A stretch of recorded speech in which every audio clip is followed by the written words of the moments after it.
POCSO வழக்கிலே சிக்கின John Jebaraj Munnar பகுதியிலே தலைமறைவாக இருந்தார். அவர் இன்றைய தினத்திலே போலீசார் கைது செய்து மேஜிஸ்ட்ரேட் முன்பாக ஆஜர்படுத்தினார்கள். இந்த நாள் ஏப்ரல் 13 ஜான் ஜெபராஜ் குடும்பத்திற்கு ஒரு விசேஷமான நாள். என்னவென்றால் ஜான் ஜெபராஜுடைய பையன் அவனுடைய பிறந்த நாள் என்றது. 2024 சென்ற வருடத்திலே இதே நாளிலே குடும்பமாக பையனுடைய பிறந்த நாளை கொண்டாடினார்கள். அதன் பிறகுதான் மே மாதத்திலே தான் ஜான் ஜெபராஜ் அந்த சிறுமிகளிடத்திலே தவறாக நடந்து கொண்டார். அதைத் தொடர்ந்து ஜூன் மாதத்திலே ஜான் ஜெபராஜ் மனைவியை விட்டு விரிந்து வேறு பெண்ணோடு வாழ்வதற்காக பகிரங்கமாக வெளியே வந்தார். என்னுடைய பொருள் ஜூன் மாதத்திலே தான் ஜான் ஜெபராஜ் தவறு செய்ய ஆரம்பித்தான் அல்ல, அதற்கு முன்பே கள்ள தொடர்பு இருந்தது. அதை பகிரங்கமாக ஒப்புக்கொண்டு மனைவியை விட்டு பிரிந்து வந்தது ஜூன் மாதத்துக்கு பிறகு. அதைத் தொடர்ந்து அந்த நிகழ்வுகள் அவனுடைய சபை மக்களுக்கு தெரிந்ததனால் சபை இழுத்து மூடப்பட்டது, தலைமறைவாக இருந்தார். அதைத் தொடர்ந்து மீண்டும் தான் ஒரு பெரிய இவன், நான் செய்ததெல்லாம் தவறே இல்லை, இதெல்லாம் ஒரு தவறா, மனைவியை டைவர்ஸ் பண்ணிவிட்டு நான் விரும்பின பெண்ணோடு வாழ்வது தவறா என்கின்ற ரீதியிலே திமிர்த்தனமாக ஒரு ஆடியோ வேறு வெளியிட்டிருந்தான். அதைத் தொடர்ந்து அவன் சிறுமிகளிடம் தவறு செய்தது தெரிய வந்ததினால் அது குறித்து புகார் கொடுக்கப்பட்டது. அந்த புகாரின் அடிப்படையிலே காவல்துறை அதிகாரிகள் அந்த சிறுமிகளிடம் விசாரணை செய்தார்கள். அந்த விசாரணையிலே கொடுக்கப்பட்ட புகார் உண்மைதான், சிறுமிகளிடம் தவறாக நடந்திருக்கிறான் என்று சொல்லி காவல்துறை அதிகாரிகள் அறிந்தது நிமித்தம் போக்சோவிலே வழக்கு பதிவு செய்தது. உடனடியாக ஜான் ஜெபராஜ் தலைமறைவாக மாறினான். ஒரு வாரம் தலைமறைவாக இருந்த ஜான் ஜெபராஜை இன்றைய தினம் மூணாறு பகுதியிலே வைத்து கைது செய்து சிறையில் அடைக்கப் போகிறார்கள். இதுபோன்ற செயல்கள், இதுபோன்ற கைதுகள் யாருக்கும் நடக்கக்கூடாதுதான். அப்படி நடக்கக்கூடாது என்கிறதற்காக என்ன செய்ய வேண்டும்?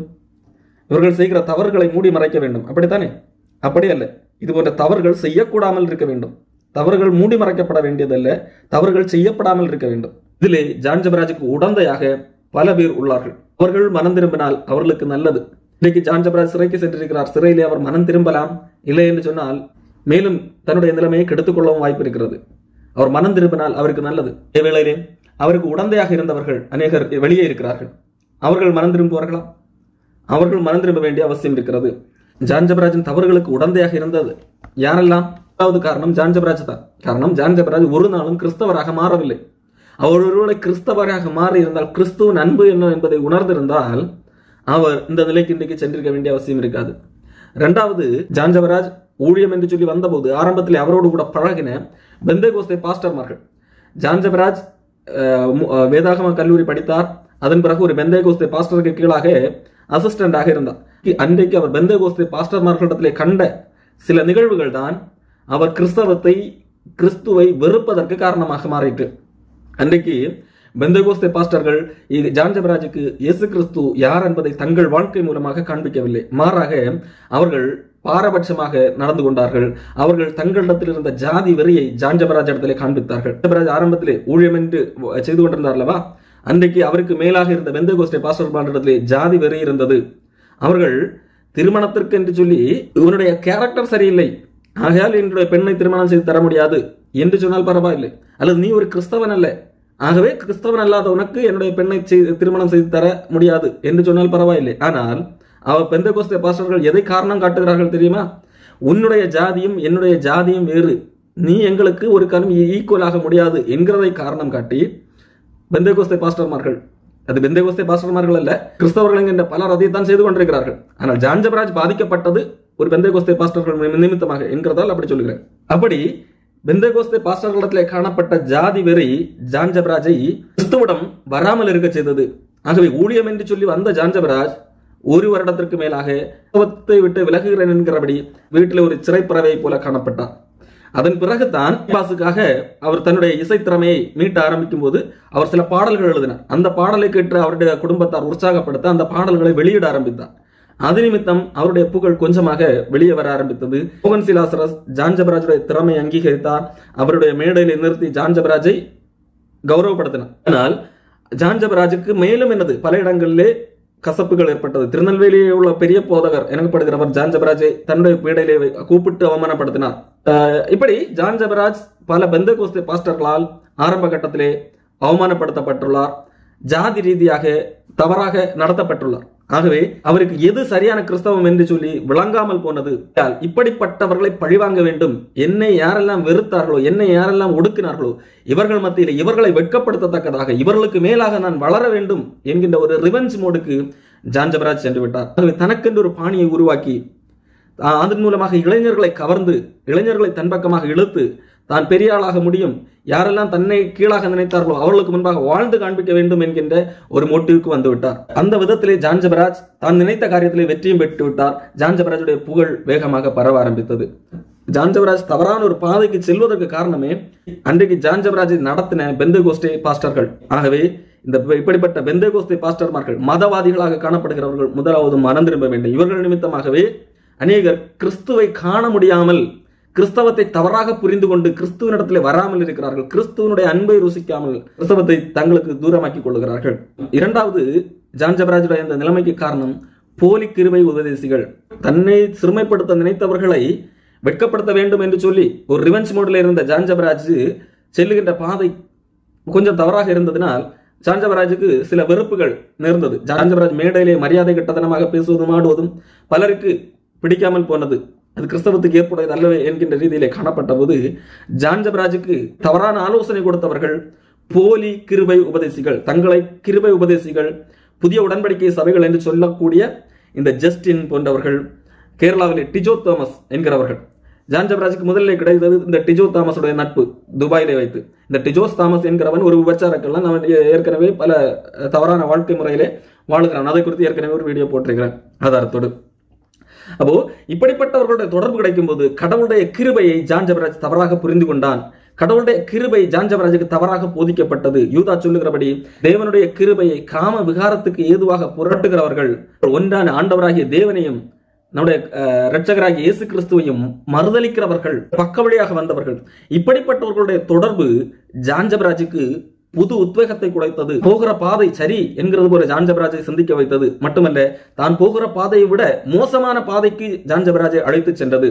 எது செய்தாலும் இது தவறு அல்ல என்கின்ற சிந்தையை ஜான் ஜபராஜுக்கு கொடுத்தது. ஆகவே தான் இந்த போலி கிருபை உபதேசம், ஜான் ஜபராஜ் பழகின இந்த போலி கிருபை உபதேசம் ஜான் ஜபராஜ் விபச்சாரம் உள்ளிட்ட பணாசை உள்ளிட்ட எல்லா பாதக செயல்களிலும் விழுவதற்கு ஏதுவாக மாறிற்று. அடுத்ததாக ஜான் ஜபராஜோடு கூட பங்காளிகள், உடந்தையாளர்கள் யார் என்று கேட்டால் இன்றைக்கு சில டினாமினேஷனல் சபைகள் என்று அறியப்படுகிற கள்ளர் குகைகள். இதில் சிஎஸ்ஐ, இசிஐ, டிஎல்சி, பெந்தேகோஸ்தே ஏஜி போன்ற எல்லா டினாமினேஷன்களும் அடங்கும். காரணம், இவர்கள் தங்களுக்கு ஒரு ஆதாயம் கிடைக்க வேண்டும், தங்களிடத்திலே பெருவாரியான மக்களை இழுக்க வேண்டும் என்கிறதற்காக ஜான் ஜபராஜை கூப்பிட்டு பயன்படுத்த ஆரம்பித்தார்கள். காரணம், ஜான் ஜபராஜுக்கு வேதமறியா இளைஞர்கள் இடத்திலே பெரிய ஒரு கிரேஸ் இருந்தது, ஒரு கவர்ச்சி. ஜான் ஜபராஜை ஒரு கவர்ச்சி நாயகனாக இளைஞர்கள் ரசித்துக் கொண்டிருக்கிறார்கள். அப்படியானால் இந்த ஜான் ஜபராஜை அழைத்து நாம் கூட்டம் நடத்தினால் நம்முடைய சபைக்கு அதிக மக்கள் வருவார்கள் என்கின்ற ரீதியிலே ஜான் ஜபராஜை ஒரு மார்க்கெட்டிங் போல அல்லது ஒரு விளம்பர தூதுவரை போல ஜான் ஜபராஜை கண்டு அவனை அழைத்து மீட்டிங் நடத்த ஆரம்பித்தார்கள். இது நிமித்தம் அவர்கள் தங்களுடைய சபையில் உள்ள இளைஞர்களை ஜான் ஜபராஜுக்கு விற்று போட்டார்கள். ஆகவே ஜான் ஜபராஜுடைய இந்த பாதக விழுகைக்கு காரணம் இப்படிப்பட்ட கள்ள குகைகளாக காணப்படுகிற சபைகள் எனப்படும் அமைப்புகள். இந்த கள்ளர் குகைகள் தங்களுக்கு மக்களை இழுக்க வேண்டும் என்கின்ற ஒற்றை குறைகளோடு செயல்பட்டார்களை ஒழிய இவர்களுக்கு எந்த மனிதர்களை குறித்தோ எந்த ஆத்துமாக்களை குறித்தோ ஒரு அக்கறையும் இல்லை. ஜான் ஜபராஜ் வாழ்வது ஒரு கிறிஸ்தவ வாழ்க்கையும் அல்ல, ஜான் ஜபராஜ் போதிப்பது ஒரு கிறிஸ்தவ போதனையும் அல்ல என்று சொல்லி இந்த டினாமினேஷன்கள் அல்லது இந்த கள்ளர் குகைகள் ஒரு நாளும் ஜான் ஜபராஜுக்கு புரிய வைக்கவில்லை அல்லது முயற்சிக்கவில்லை. மாறாக அவனை பயன்படுத்தி தாங்கள் பெரும் கூட்டத்தை ஏற்படுத்த நினைத்தார்கள். மனம் திரும்ப வேண்டும். அடுத்ததாக ஜான் ஜபராஜுடைய பெற்றோர். ஜான் ஜபராஜ் இந்த தவறான வழிகளில் செல்லும் போதெல்லாம், அது இந்த போலி கிருபை உபதேசிகள் இவர்களோடு எல்லாம் செல்லும் போது இவர்களுடைய குடும்பமும் அது அவனுக்கு கூட ஒத்துவதினார்கள். யாருமே இது தவறான பாதை, வேதம் காட்டுகிற வழி இதுவல்ல என்று சொல்லி ஜான் ஜபராஜுடைய குடும்பமும் அவனை விட்டு அவன் செய்கிற தவறை எடுத்து கூறவில்லை. மாறாக அவன் நல்லாக சம்பாதிக்கிறான், ஆகவே இப்படி போகட்டும் என்று சொல்லி அவனுடைய சம்பாத்தியத்தின் கலிகூர்ந்தவர்களாக இருந்தார்கள். அது ஒரு தவறான வருமானம், அது தேவனுக்கு எதிரான செயல் செய்து வருகிற வருமானம் என்று சொல்லி அவர்கள் குடும்பத்தால் நினைக்கவில்லை.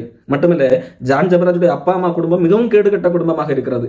ஜான் ஜபராஜ் நல்லா சம்பாதித்து தருகிறான் என்கிறதற்காக எனக்கு என்னுடைய மனைவியை பிடிக்கவில்லை, நான் இன்னொரு பெண்ணை விரும்புகிறேன் என்று சொன்ன போது ஜான் ஜபராஜுடைய குடும்பம், அதோட அவனோட அப்பா அம்மா சரி அப்படியா பரவாயில்லை அந்த பெண்ணை நமக்கு நிச்சயம் செய்வோம் என்று சொல்லி ஜான் ஜபராஜுடைய மனைவி இருக்கும் போதே அல்லது அவர்களுக்கு இன்னும் விவாகரத்து நடக்காதிருக்கும் போது ஜான் ஜபராஜுக்கு இன்னொரு பெண்ணோட திருமணத்தை ஒப்பந்தம் செய்து விட்டார்கள். இது ஜான் ஜபராஜ் தன்னுடைய வாயால் வெளியிட்டது. அப்போ அப்படிப்பட்ட பெற்றோர்கள் என்ன சூழ்நிலையில் இருக்கிறார்கள்? எந்த ஒழுக்க மதிப்பும் இல்லாதவர்களாக காணப்பட்டுக் கொண்டிருக்கிறார்கள். தன்னுடைய மகன் செய்கிற குற்றச்செயலை அவனுக்கு முன்பாக எடுத்து கூறினால் ஒருவேளை மகன் மூலமாக வருகிற வருமானம் நின்று விடுமோ என்று சொல்லி பெற்றோர்கள் நினைக்கலாம். இன்றைக்கும் அநேக பெற்றோர்கள் இது போல காணப்படலாம். பிள்ளைகள் செய்கிற தவறுகளை எடுத்து கூறினால், தவறான வழியிலே சம்பாத்தியம் செய்யும் போது அதை எடுத்து கூறினால், நமக்கு வருகிற வருமானம் குறைந்து விடுமே, அவன் நேர்மையாக வேலை செய்தால் கொஞ்சம் வருமானம் தானே கிடைக்கும், நமக்கு அதிக வருமானம் தான் முக்கியம் என்கின்ற ரீதியிலே பிள்ளைகள் செய்கிற தவறுகளுக்கு ஒத்துவுதல் அல்லது குடும்பத்தார் செய்கிற தவறுகளுக்கு ஒத்துவுதல், இது எல்லாமே பாவத்துக்கு உடந்தை. தயவு செய்து இப்படி பெற்ற பெற்றோர்கள் மனம் திரும்ப வேண்டும். அடுத்ததாக ஜான் ஜபராஜுடைய மனைவி தனக்கு பாதிப்பு இல்லாத வரைக்கும் ஜான் ஜபராஜ் செய்கிற எல்லா செயல்களுக்கும் ஆதரவாக இருந்தவர் தான். ஜான் ஜபராஜ் பண ஆசை தூண்டும் விதமாக பேசும்போது கூட கைகொட்டி கொண்டிருந்தவர் தான். காரணம் ஜான் ஜபராஜ் மூலமாக வருமானம் வருகிறது. ஜான் ஜபராஜ் எந்த கூட்டத்திற்கு போக வேண்டும் போகக்கூடாது என்று சொல்லி புக் பண்ணி கொடுக்கின்ற ஒரு ராஜதந்திரியாகத்தான் அவருடைய மனைவி ஆரம்ப காலகட்டங்களில் இருந்தார். ஆனால் எப்பொழுது இந்த ஜான் ஜபராஜ் மூலமாக தனக்கே பாதிப்பு என்று வந்ததோ, ஜான் ஜபராஜ் தன்னுடைய மனைவியை வெறுக்க ஆரம்பித்தாரோ, ஜான் ஜபராஜுடைய மனைவி உடல் பரிமனாக இருக்கிறார், இவளோடு என்னால் எனக்கு இவளை பிடிக்கவில்லை, இவளா என்னுடைய மனைவி என்கின்ற ரீதியிலே ஜான் ஜபராஜுடைய மனைவி மீது எப்போது வெறுப்பு வந்து இன்னொரு பெண்ணை தேடி சென்றானோ அப்பொழுதுதான் ஜான் ஜபராஜுடைய மனைவி தான் பாதிக்கப்பட்டதாக உணர்கிறார். அதுவரைக்கும் ஜான் ஜபராஜுக்கு ஒத்துதி கொண்டுதான் இருந்தார். ஆகவே தனக்கு பாதிப்பில்லாத வரைக்கும் தவறானவர்களுக்கு உறுதுணையாக இருப்பதும் குற்றச்செயலே. அப்படிப்பட்டவர்கள் மனம் திரும்ப வேண்டியது அவசியமாக இருக்கிறது. கடைசியாக ஜான் ஜபராஜுடைய ரசிக குஞ்சிகள். ஜான் ஜபராஜ் வேதாகமத்துக்கு எதிராக பேசும்போது, தவறு செய்யும் போது எல்லாம் இது தவறு, ஜான் ஜபராஜ் தன்னை திருத்திக் கொள்ள வேண்டும், ஜான் ஜபராஜுடைய இப்படிப்பட்ட கூட்டத்துக்கு மக்கள் செல்லக்கூடாது, அது கிறிஸ்தவ கூட்டம் அல்ல என்று சொல்லும் போது ஜான் ஜபராஜுக்கு முட்டுக் கொடுத்தவர்கள் யார்? ஜான் ஜபராஜுடைய கவர்ச்சியிலே மயங்கி, ஜான் ஜபராஜுடைய திறமைக்கு முக்கியத்துவம் கொடுத்து அதுதான் கடவுளுடைய செயல் என்பது போல நம்பி வாழ்ந்த முட்டாள் ரசிகர்கள், வேத அறிவற்றவர்கள், மனிதனுக்குள்ள திறமைக்கும் கடவுளுடைய வரத்திற்கும் வித்தியாசம் தெரியாதவர்கள். ஜான் ஜபராஜுக்கு திறமை இருக்கிறது, நன்றாக பாடல் எழுதுவான், நன்றாக இசை மீட்டுவான், நன்றாக பாடுவான், இது நல்ல திறமை, இது பாராட்டுக்குரியது, அதில் எந்த மாற்று கருத்தும் இல்லை. ஆனால் இந்த திறமையை கடவுளுடைய அபிஷேகம் என்றோ, இது கடவுளுடைய பிரசன்னம் என்றோ நம்பி அவன் பின்பாக செல்வதும், அவன் செய்கிற எல்லா குற்றச்செயல்களுக்கும் ஆதரவாக இருப்பதும் அறிவுகட்டத்தனம். அப்போ ஜான் ஜபராஜுடைய இந்த குற்றச்செயலுக்கு உடந்தை அவருடைய ரசிகர்களும் தான். இவர்கள் எல்லாம் மனம் திரும்ப வேண்டிய அவசியம் உள்ளது. ஜான் ஜபராஜ் தன்னுடைய மனைவியை டைவர்ஸ் செய்ய போகிறேன், நான் இன்னொரு பெண்ணை திருமணம் செய்ய போகிறேன் என்று சொல்லி ஜான் ஜபராஜ் தன்னுடைய வாயிலே செய்தி வெளியிட்ட பின்பு கூட ஜான் ஜபராஜுக்கு முட்டுக் கொடுக்கிற ரசிகர்கள் இருந்தார்கள். வேதாகமம் தெளிவாக சொல்லுகிறது, கண்காணியானவன் ஒரே மனைவியுடையவனாக இருக்க வேண்டும், அவன் குற்றம் சாட்டப்படாதவனாக இருக்க வேண்டும் என்று சொல்லி வேதம் அவ்வளவு தூரம் சொல்லியும் வேதம் எங்களுக்கு வேண்டாம், ஜான் ஜபராஜுக்கு தான் நாங்கள் முட்டுக் கொடுப்போம் என்று சொல்லக்கூடிய ரசிகர்கள் இருக்கிறார்கள். ஜான் ஜபராஜ் மீது போக்சோ வழக்கு பதியப்பட்டும் அந்த சிறுமிகளே பாதிக்கப்பட்டதாக புகார் கொடுத்த பின்பும் ஜான் ஜபராஜுக்கு முட்டுக் கொடுக்கும் விதமாகத்தான் இன்றைக்கு ஜான் ஜபராஜுடைய ரசிகர்கள் பேசுகிறார்கள். என்ன கேள்வி கேட்கிறார்கள் தெரியுமா? அது போன வருஷம் நடந்தது, எதுக்கு இந்த வருஷம் கம்ப்ளைண்ட் என்று சொல்லி மனிதாபிமான மற்ற விதமான கேள்விகள். இது பாதிக்கப்பட்டவர்கள் சிறு பிள்ளைகள், அவர்கள் பாதிக்கப்பட்ட உடனடியாக போய் கம்ப்ளைண்ட் கொடுக்க வேண்டும் என்று சொல்லி எதிர்பார்ப்பது என்ன விதமான நியாயம்? அவர்கள் அந்த பாதிப்பிலிருந்து மீண்டார்களா இல்லையா என்கிறது குறித்து எந்த அக்கறையும் இல்லை. அவர்கள் என்ன மனநிலையில் எவ்வளவு நாட்கள் காணப்பட்டார்கள் எதுவும் தெரியாது. பயந்திருந்தார்களா ஏதாவது தெரியுமா? அந்த பாதிக்கப்பட்டவர்கள் பட்சமாக கொஞ்சம் துளி கூட யோசிக்காமல் எதுக்கு அவங்க இவ்வளவு நாள் கம்ப்ளைண்ட் கொடுக்காம இருந்தாங்க என்று கேட்பது மானங்கட்டத்தனமாக இல்லை? பெற்றோர்கள் அல்லது அது தெரிந்தவர்கள் கூட ஐயோ நம்முடைய பிள்ளைகளுடைய எதிர்காலம் பாதிக்கப்பட்டு விடுமே, 4 பேர் தவறாக பேசி விடுவார்களே என்கின்ற அச்சத்து நிமித்தமாக கூட கம்ப்ளைண்ட் செய்யாமல் இருக்கலாம். இது கொஞ்சமாக வெளியே நியூஸ் கசிந்தது நிமித்தம் வெளியாள் ஒருத்தர் கம்ப்ளைண்ட் செய்தார். வெளியாள் ஒருத்தர் கம்ப்ளைண்ட் செய்த போது காவலர்கள் போய் விசாரித்தார்கள். விசாரிக்கும் போதுதான் உண்மை தெரிந்தது. அதன் பிறகுதான் அந்த சிறுமிகளிடத்திலிருந்து புகார் பெறப்பட்டது. ஆனா இவ்வளவு கேள்வி கேட்கிற, ஏன் 1 வருடம் கழித்து கம்ப்ளைண்ட் செய்திருக்கிறார்கள் என்று கேள்வி கேட்கிற இந்த ஜான் ஜபராஜுடைய சொம்புகள், இந்த வழக்கு பதிவு செய்யப்பட்ட போது ஜான் ஜபராஜ் ஏன் தலைமறைவானான், ஏன் விசாரணைக்கு ஒத்துழைப்பு கொடுக்கவில்லை என்று சொல்லி கேள்வி எழுப்புவதில்லையே. சென்ற சனிக்கிழமை வழக்கு பதிவு செய்யப்பட்டது. இன்றைக்கு 1 வாரம் கழித்து தான் தலைமறைவாக இருந்த ஜான் ஜபராஜ் பிடிக்கப்பட்டுள்ளார். எதற்கு இந்த 1 வாரம் தலைமறைவாக இருக்க வேண்டும்? தான் குற்றம் செய்யவில்லை என்று சொன்னால் ஜான் ஜபராஜ் எதற்கு தலைமறைவாக இருக்க வேண்டும்? மட்டுமல்ல, 2 நாளைக்கு முன்பாக முன்ஜாமீன் கோரியிருந்தார். அதிலே நான் 15ஆம் தேதி ஆஜராகிறேன் என்று சொல்லியிருந்தான். ஏன் அதற்கு 15ஆம் தேதி வரைக்கும் அவகாசம்? இந்த வழக்கிலே பாதிக்கப்பட்டவர்களுக்கு பணம் கொடுத்து செட்டில் பண்ணலாம் என்று நினைத்திருந்தானோ? அப்படியெல்லாம் ஜான் ஜபராஜுடைய சொம்புகள் கேள்வி கேட்பதில்லை. மாறாக இப்பொழுதும் யாரை பழி சொல்லி கொண்டிருக்கிறார்கள்? பாதிக்கப்பட்டவர்களை, பாதிப்பை ஏற்படுத்தினவனுக்கு ஆதரவாக இருக்கிறார்கள். அன்புக்குரியவர்களே, இது மிக மிக ஆபத்து. இப்படி நீங்கள் பாதிக்கப்பட்டவனுக்கு நீங்கள் ஆதரவாக இருப்பீர்கள் என்று சொன்னால், நாளைக்கு உங்கள் குடும்பத்திலேயும் இதே போன்ற பாதிப்பு வரும்போது என்ன செய்வீர்கள்?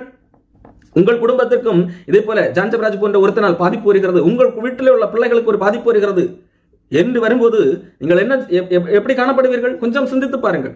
ஜான் ஜெபராஜ் இன்று கைது செய்யப்பட்டதுக்கு உடந்தை வெறும் ஜான் ஜெபராஜ் மட்டுமல்ல, இவ்வளவு பேர்கள் காணப்பட்டு கொண்டிருக்கிறார்கள்.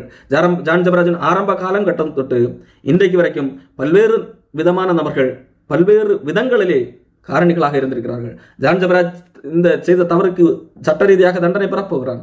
ஆனால் ஆண்டவரிடத்திலிருந்து அவருக்கு மன்னிப்பு உண்டு, ஆண்டவரிடத்திலிருந்து கிருபை கிடைக்கும், ஆண்டவர் அவருக்கு நித்திய ஜீவனை கொடுக்க முடியும். ஆண்டவருக்கு மன்னிக்க முடியாத எந்த குற்றமும் இல்லை.